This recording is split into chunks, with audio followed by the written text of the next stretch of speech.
Welcome back to Gamespot's live coverage of E3 2005, streaming continuously. I am on stage with Jay Wilson. He's the lead designer on Company of Heroes. Jay, thank you so much for being here. Glad to be here. How's the show going for you guys? It's going really great. We're getting a wonderful reception.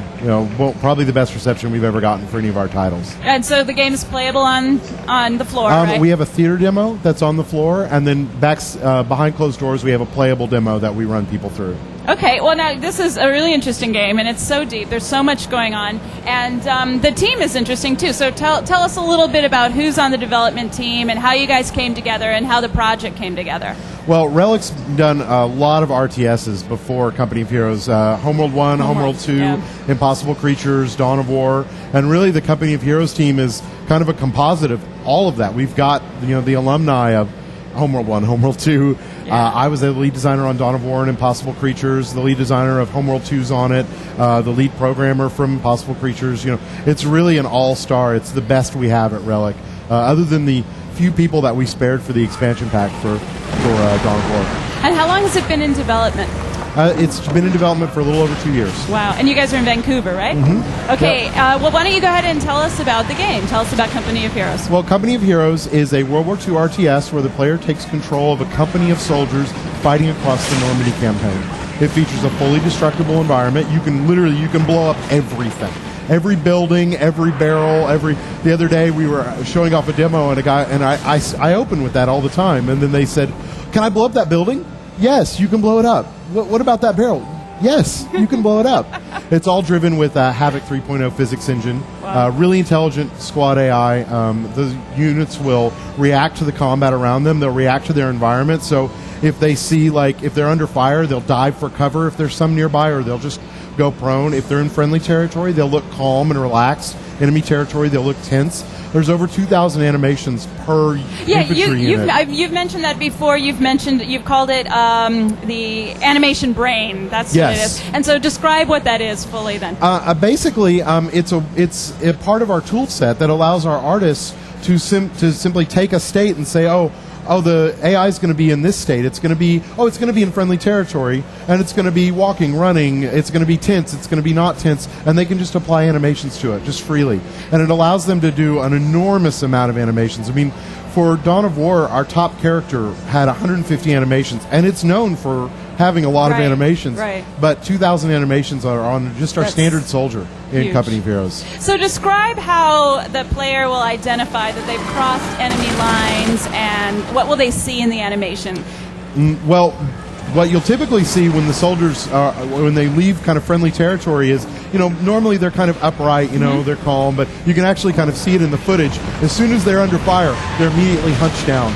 They're trying to minimize their profile. And as they get more suppressed or are more under fire, they'll actually kind of limit their ability to move around. They'll crouch down even more, maybe go prone and try and crawl to where they're going. Mm-hmm. So they'll really react to whatever's going on in the combat. Now talk about the battles for a while. Will they be full 3D? Oh yeah, it's a fully 3D engine. We made Company of Heroes with the Essence engine. It's a brand new engine we created just for Company of Heroes. We've always done fully 3D RTSs, and this one's no different. Fully 3D camera. You can look anywhere, go anywhere. It's a fully DX9 compatible engine. Supports all the kind of rendering techniques and shaders that you're going to see in the next generation of consoles that's about to come out. So it's a really, really advanced technology. And like I said, Havoc 3.0 physics engine drives everything. Mm-hmm. And so tell us also about the weapons. Well, it's a World War II game, so you can expect World War II weaponry and a lot of it. M1 rifles, the Sherman tank, Stug tank. We've got in the actual demo we're showing, we've got the German Tiger tank, which is one of the biggest tanks ever made, and it's a pretty brutal, wonderful killing machine that just drives over everything. And that's a great thing, about tanks. You literally, if there's a wall in the way, there's a tank. There's anything, barrels, wagons, they'll just crush everything in their way, just like a real tank would. Yeah, right. It's realistic. And speaking to that, Greg W. in Oregon wants to know, what are some of the steps Relic is taking to hit the sweet spot between realism and fun gameplay? Well, for us, the reason why we chose to make a World War II game is that a lot of the World War II strategy games we looked at were really very, very realistic. So realistic. So much so that the average player couldn't even approach them. They're like, I don't know the armor thickness of a German Stug. I don't even think I'm pronouncing that right. I think it's Stug, actually. But, and therefore I can't play this game. And that was really not our goal. Like, our inspiration was things like Saving Private Ryan and Band of Brothers and games like Call of Duty, where there's really no Call of Duty of the RTS genre, and that was our goal. And so we're really concerned about being authentic, having a feel of authenticity. Like, a Tiger is much tougher than a Sherman, but we're not really concerned about making it exact. Well, and the interesting thing about looking to movies for inspiration is that part of the reason people like them is there's a mood that's created.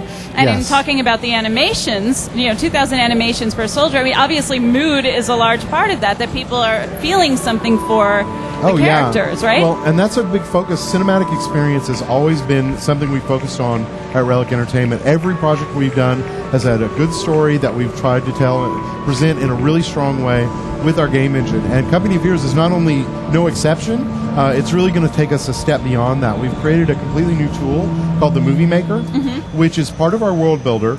It's incredibly easy to use. It's literally you can make you can take things from Max, like imported animation files. You can record giant battles in the game and import them all into the editor and modify them and put cameras to them and create huge battles and amazing scenes that are part of the cinematics.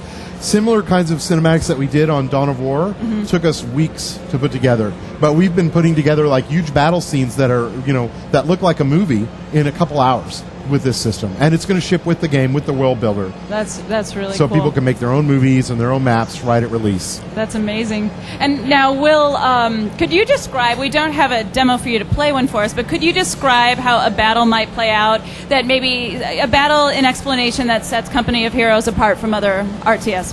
Yeah, well, one of the things that you'll notice is that when you'll have, say, a group of guys garrisoned inside of a building. Buildings are really tough. If there's guys inside of them, unless you've got like explosives or flamethrowers or something like that, you're not going to take them out very easily.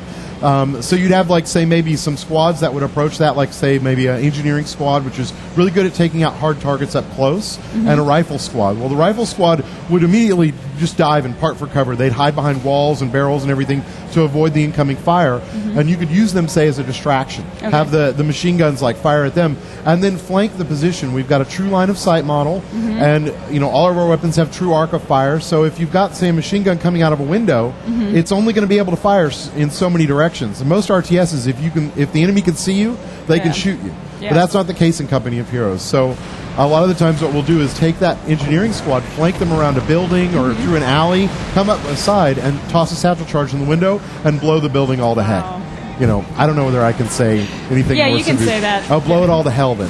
There you go. So that's where it's being that's just blown. one of tons of tactics that you can use. Flanking, which you don't commonly see in an RTS. Range has enormous impact on combat. So if you can, say, suppress your enemy with machine gun fire and then charge in with some machine guns, you'll take them down like that. And you just answered the question for Derek Voladeo in Ontario wanted to know, are there suppression and flanking mechanics like in Brother in Arms? Absolutely. Yeah, range is really a big factor. It's one of the things we're really happy with, is that you just don't see it in RTS, whether you're 1 yard or something or 100 yards. Yeah. It takes the exact same amount of time to kill them. Company of Heroes, if you get right on top of somebody, they'll be dead in an instant, which is great. But then from a long range, you get a much more protracted firefight, so you can use some tactics. Well, we have a question from Stephen Chen in Miami, Florida. Wants to know the maximum number of units. Right now, we aren't solidified on kind of the absolute maximum number of units. We are looking at generally the player controlling a company on the smaller side, but it's probably not going to be too far off from, say, where Dawn of War was. Maybe a few less units.